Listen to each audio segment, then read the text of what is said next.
With the 10th generation of Pokemon rapidly approaching, I wanted to go back through and replay each generation of the franchise, but thanks to my overwhelming genius, I came up with a plan to play through the 12 games you see on screen using a Hardcore Nuzlocke format. This video is part 2 of the series, and I'll be talking about my run of Pokémon Crystal today, and you don't need to watch the last video to understand this one. Alright, time for the obligatory rules segment. There's a time step on screen to skip to if you don't want to hear this bit. The rule set I'll be using for this run is as follows. Fainted Pokemon are considered dead and can no longer be used for any purpose, even HMs. I'll be releasing them after battle to ensure this rule is followed. I can only catch one Pokemon in each of the game's routes or towns, and it has to be the first Pokemon I find there. Only Pokemon first introduced in Gold and Silver may be used. I can reroll an area's encounter if it is a Pokemon I've already caught, or if it was within an evolutionary family of one.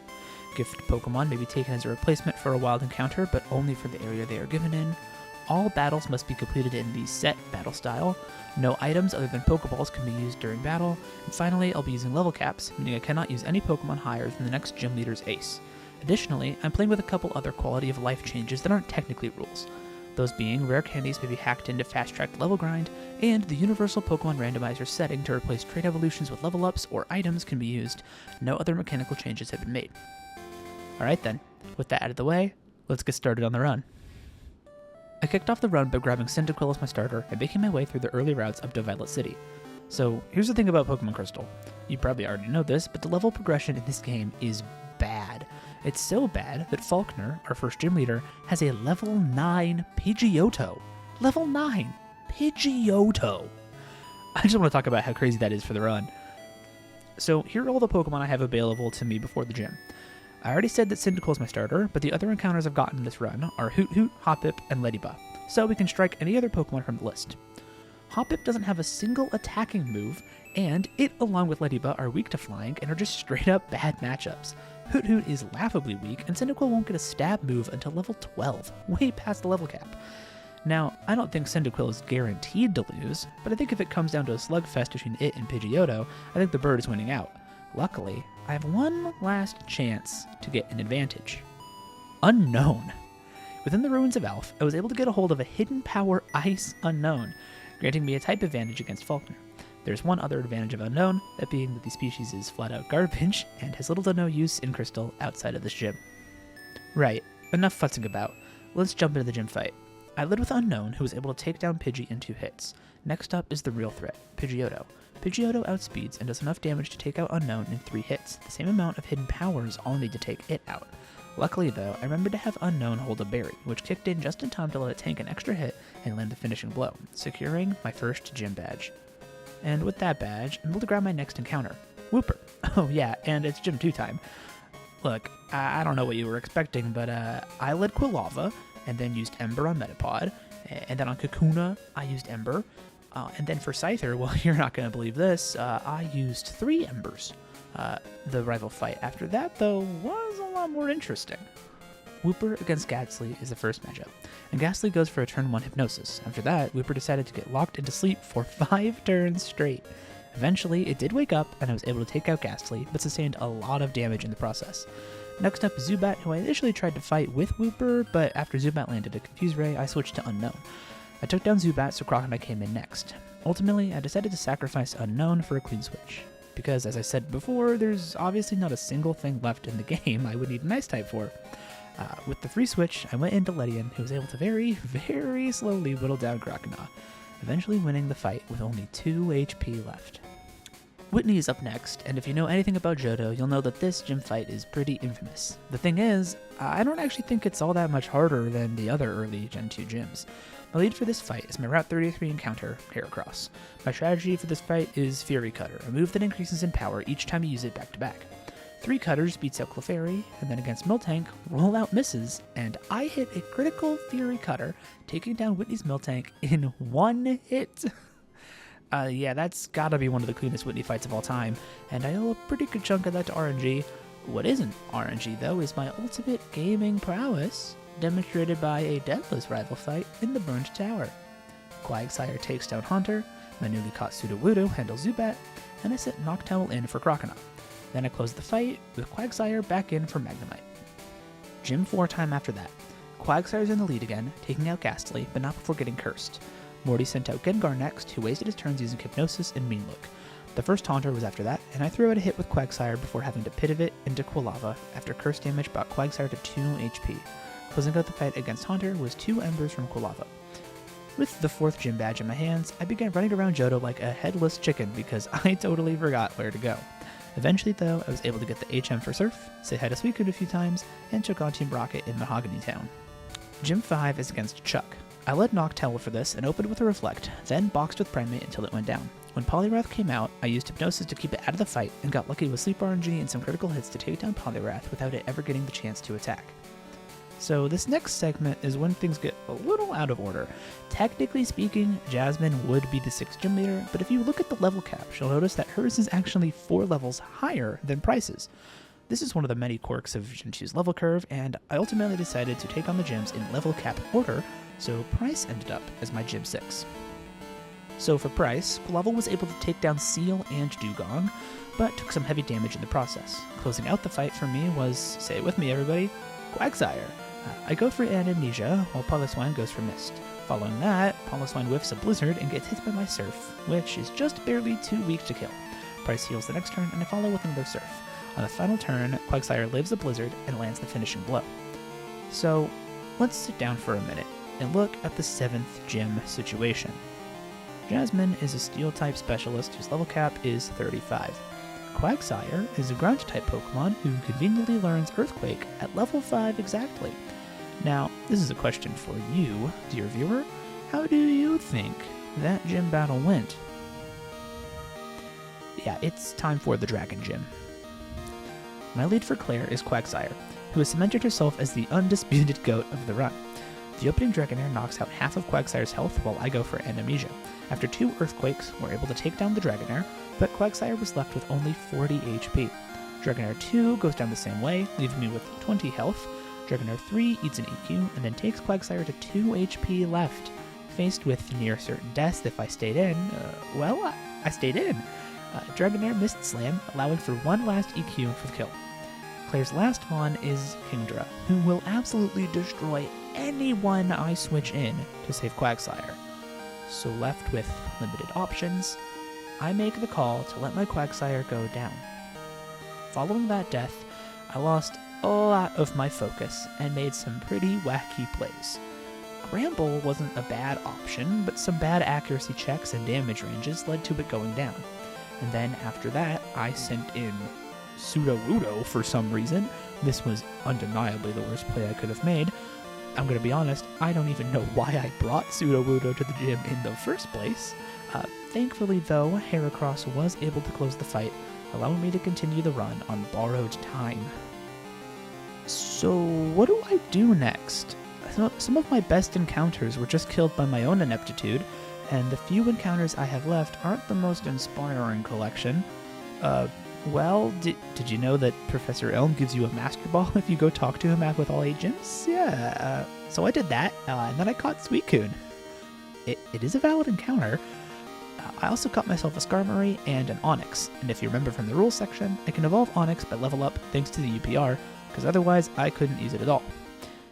Now, for the final rival battle, I led Typhlosion against his Sneasel and OHKO'd it with Flame Wheel. After that was for Alligator, so I switched to Skarmory, for some reason, who did some chip damage before needing to be switched out. My second choice was Piloswine, who had a similar story, but eventually I switched to Noctowl, who took down for Alligator. Magneton was sent in after that, so I swapped to Piloswine to block an electric move, but then Piloswine just went down to a Sonic Boom.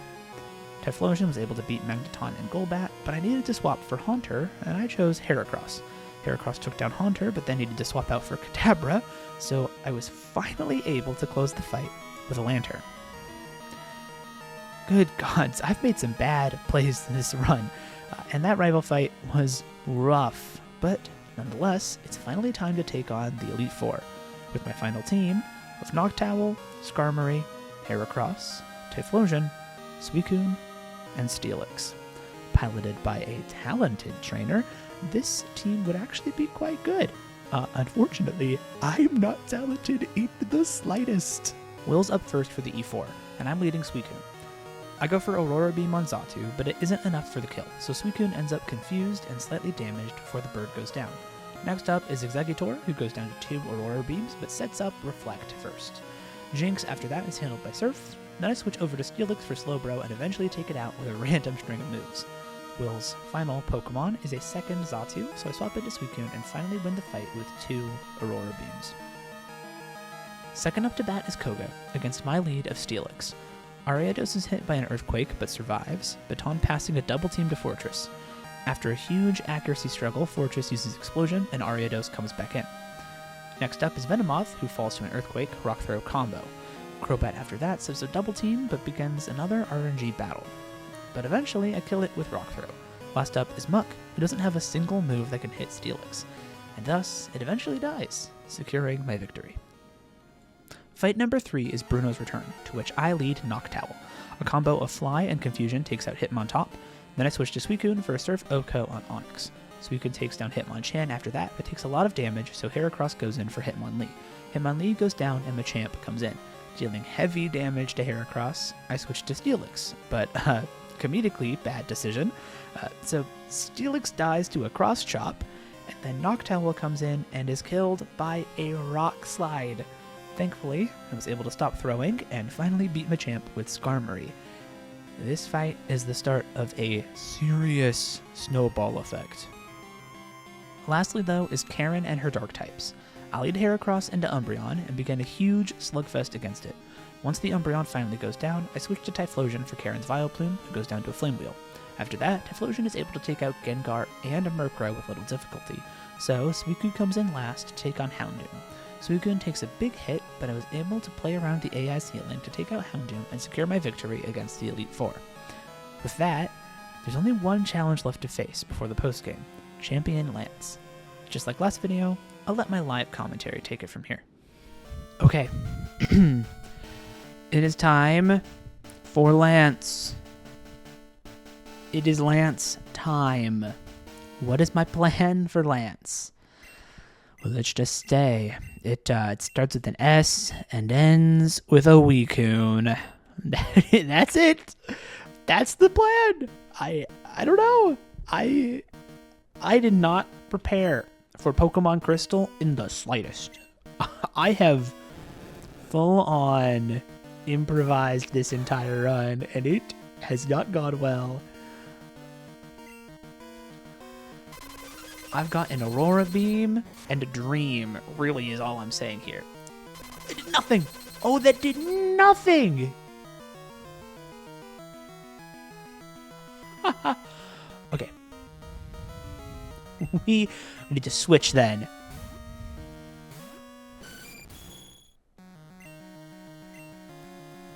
You know what? Instead of Skarmory, I should have brought Lantern. I should have brought Lantern instead of Skarmory so that I could spark Gyarados. What was I thinking, man? Okay.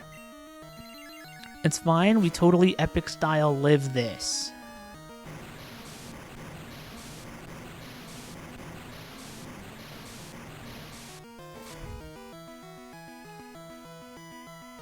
Yep. Super awesome survival. Skarmory will go down. This is when we kill Skarmory. God, I hope I didn't want that for red. I don't think I did. Skarmory's aren't good in Gen 2. Okay, Skarmory, down. I'm gonna live update my death counter this time. Because I think for the red Nuzlocke, I'm gonna have to, like, superimpose a corrected death counter. Because I did not update it very well. Gyarados. Gyarados, Gyarados, Gyarados. This is a Heracross.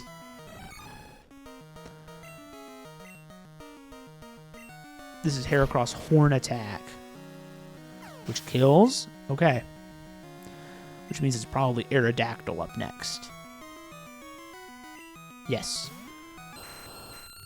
Good, good, good, good. I'm smart. I'm smart. Reversal will deal neutral damage. And that will hurt. That's going to hurt so bad.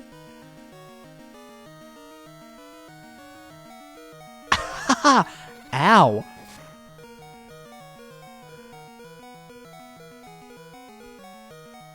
Okay. There we go. That is generally speaking, what we wanted. That's what reversal's for. Okay.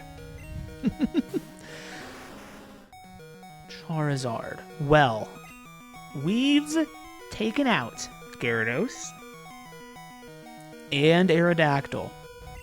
Those are the only two genuine threats in my eyes. This is a Heracross death, and I do recognize that. I recognize that I've killed Heracross, and that's not good. Not good at all. But we're going to send in Suicune.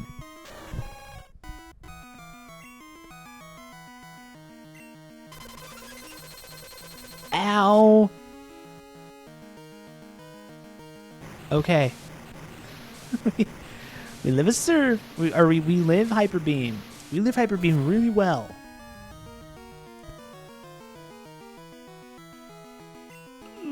Surf just barely does not kill, but it's fine because he has to recharge.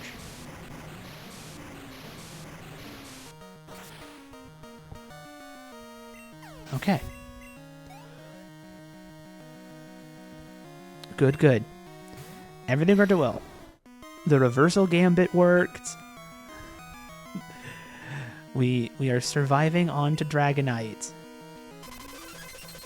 This is a quad effective, never melt boosted Aurora Beam from a Suicune. And it doesn't kill? Thunder missed.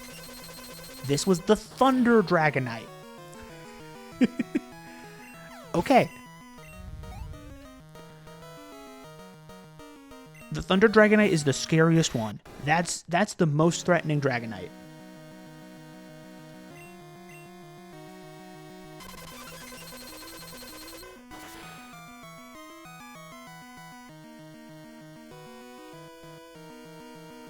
Okay, use a stupid move. That's not good. But it's not bad either. Because we live Hyper Beam. We live Hyper Beam.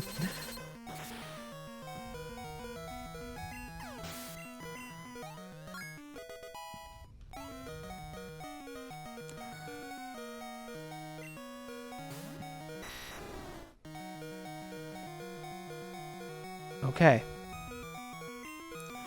I'm seeing a flaw in my plan. I didn't do anything about that. So Suicune is dead.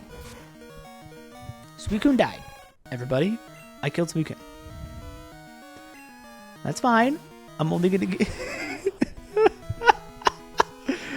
Yeah.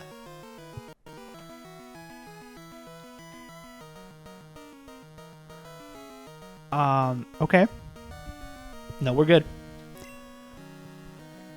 Because I totally own this Dragonite from here on out. Ha ha! Oh, that's bad. Okay, we actually smoke screen it. It hits the outrange. Ooh, I lost. I lost on Lance. Yeah, so I lost almost entirely my own fault though. But here's the thing. Well, there's no excuse. I'm a big dumb idiot. But I'm gonna do better next time. Just watch me. Thank you everybody for watching, and I'll see you all next time when I take on Pokemon Emerald.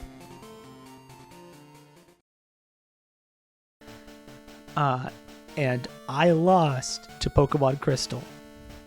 But I'm gonna beat Pokemon Emerald.